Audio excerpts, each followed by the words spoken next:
Entry fees जमा कराओ। हाई ले 100 रुपये। आए मोहितवा तू ला। हाई ले। मुनवा तू दे। ए मनिया रे पैसे दे। 10 रुपये। ए मनिया तू दे। काथी के पैसा रे? ए एंट्री फीस ना दे भाई।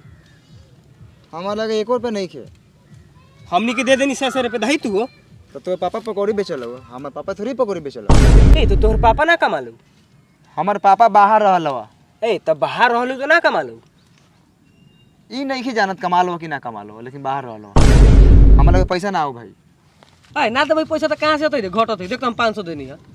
तो तू कप्तान भरे तो 500 ना देबे? हमारे पास पैसा नहीं के ना देबो। ई कोनो बात बोली? रह दे ना दे तू पैसा। चल साला तू तो जिंदगी भर भिखारी रहबे। बंटी का बोल। साला तू बड़ा सुंदर लगता रे। थैंक यू शुक्रिया। एक बात कही, खिसेबे ना? ना हम क्या किसे बोल ना। अगर तू लड़की रहते तो हमसे पटते कि ना? रे साला रे। खिसियात कहला बारे पूछनिया हुआ, पटते कि ना पटते बताओ। ना रे साला अगर लड़की रहती नु तो तोरा नहीं और 5-7 गो रखले रहती। ओ एकरा मतलब तू रंडी रहते ना?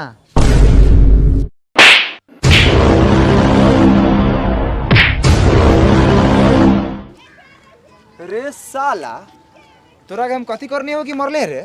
साले तू हमरा के एमे के या ओमे के बुझा दरा। काठी बारे रे साला तू। कथी मारे रे? एकरी महत्ता आरी के पेट्रोल बा महंगा।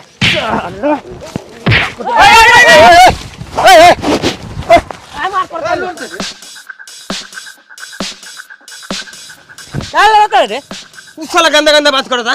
कथि गंदा बात कहला हुआ? तू जाके पूछो ओकरा से।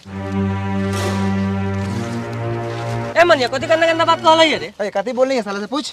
हम बोलनी है कि अगर तू बंटी इतना सुंदर बाड़े, अगर लड़की रहते तो हमारे से पढ़ते कि ना? तो साला कथी कहता कि तोरे से कथी? हम साला हमारा लगे 5-7 गो भतार रही। साला 5-7 गो यार रखी तो साला उ 76 ना रही। आज साले के फाड़ दे। आज मैच में रह जाइए आज। उठ ए रुक साला। कोनो साला कोनो के कुछो ना बोली। बैठ लाओ तो। हट कह दे रे हम दाई किन के देले हम। ए साला चल जल्दी साला, मैं सुनो वाला ये साला अपने में कट के मरबे करे साला। चल चल साला। और यहाँ पे हमारे साहेबगंज के क्योंकि टॉस की प्रक्रिया जल्द ही शुरू करेंगे हम लोग, तो चलिए मनी मेराज जी। कप्तान हम नहीं है, हाई है कप्तान के मुंह हो, कप्तान बन जालिस। जो टॉस कर। तो हमारे पास यहाँ दोनों टीम के कैप्टन और साथ में उनके खिलाड़ी भी पहुँच चुके हैं, तो चलिए टॉस की प्रक्रिया को शुरू करते हैं। तो सिक्का सिक्का तो ना बा। जी सिखाओ रे तो सिखाओ। नहीं है। तो इन्हें बस ना हो सिखा ना। और तो रोका एगो उपाय बा, और चप्पल से हो जाई। जी बहुत बढ़िया डिसीजन आपका। तो चलिए इसको फेंकते हैं उल्टा की सीधा। सीधा। चलिए और यहाँ पे चप्पल उल्टा होता हुआ, तो यहाँ पे साहेबगंज ने टॉस जीत लिया है, तो आप क्या कीजिएगा? Bowling first. बॉलिंग करेंगे। तो चलिए चलिए टीम सजाइए। चलिए बहुत ही खुशी का माहौल। और यहाँ पे ए मनुआ है तो तू जो। ए मनिया तू जो दोनों गोरा और के खेलिए ठीक से समझ ले। ए साहब सुन।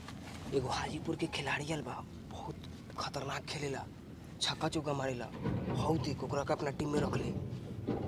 जल्दी अपना अपना फील्ड सजाइए, लेट हो रहा है बहुत ज्यादा यहाँ पे। देखो तो रे कितना मोट झूठ बा। साला बड़का छक्का मारल हौ, कबो मार के बॉले भुला देवल हौ। ए तो ओकरा के रखेला तो कोनो के हटावे के न होई।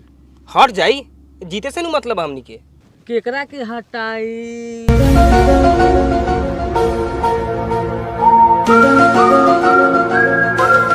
ए मनिया तू बैठ जा। बैठ जाई। हां काहे रे? ए बाहर के खिलाड़ी है, बढ़िया खेलल है। तो हम कहे बैठिए के बैठाओ। काहे ना बैठबे? तू पैसे दे ले का? तो तू पैसा दे ले तो साला तू खेलबे। तो खेलम ना। साला हम टीम में रहिले, हमेशा हम खेलम। ना खेलबे तू। तू जाना तारे बेसी बोलबे। ठीक बा हम ना बोलम। कप्तान जो बोलते सो मानबे ना तू। कप्तान झाड़ के कप्तान बा हम।